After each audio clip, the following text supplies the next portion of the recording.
I want to warn African presidents to stop thinking of themselves as bigger than the people.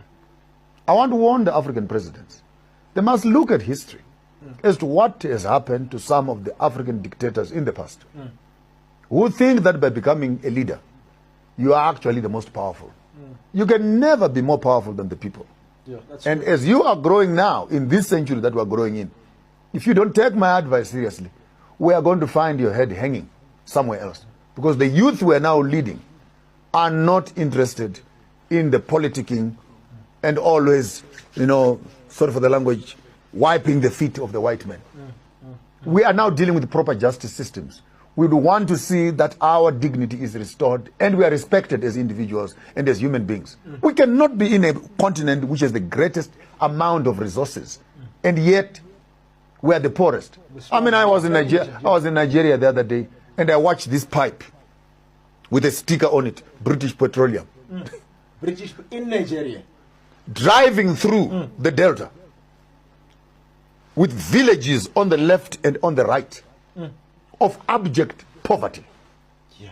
And this pipe, it's not a pipe, it's a pipe, this huge pipe, it's pulling oil, It's oil. out of Nigeria, even written British Petroleum, going to fuel the streets of London, and where the resources are being found, those people are living in poverty. The way we are now as African countries, we are no longer as poor as they think we are. Okay. For we have never been that poor. Yeah.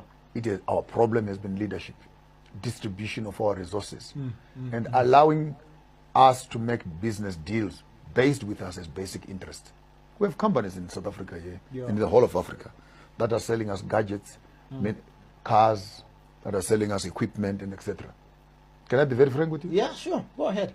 60 or 80% of all the minerals which make those equipments are minerals which are coming from us. So you want to know how to do business? I will fold my hands and say, I will not give you minerals until you are willing to respect me as a human being. They may give you sanctions for 3, 4, 5 days. But by the time they want to start production on the second week, where are the resources that they need to continue with the production? If a small thing like coffee, for example, Yeah. if Africa can fold its arms on sending coffee to Europe, the entire coffee market Yeah. plus the chocolate market will come on its knees. Because they don't even have one tree in Europe which plants coffee. Yeah. And the amount of appetite Europeans have for coffee will bring them to their knees. They will all have headaches by sunset if they don't have their coffee. So we need to understand how do we negotiate business deals with the external world and making our African people as priority. I always would mention Dubai for me is a fantasy city, a good example of how a country which has nothing can convert its nothingness into its biggest investment station on the face of the world. Yet it's a desert. How have they done it? They took their own oil, they beneficiated for themselves. If you are born and you're born in the country, in UEA, you have rights, you have access to X and X. Tell me, what is the value of Africa and why are we living in such poverty? I want to echo again, even the words of Lumumba, and say our greatest deficiency in Africa is that of leadership. We have a deficiency of leadership. The leadership that we have are thugs, they are thieves, they are criminals, and they are not honest. The Western community, the European community, the American community, the Chinese community are looting Africa. This must be said not in a beating about the bush. Yeah. Mining is happening. Look at what happened in Libya. Yeah. Look at what happened in Iraq.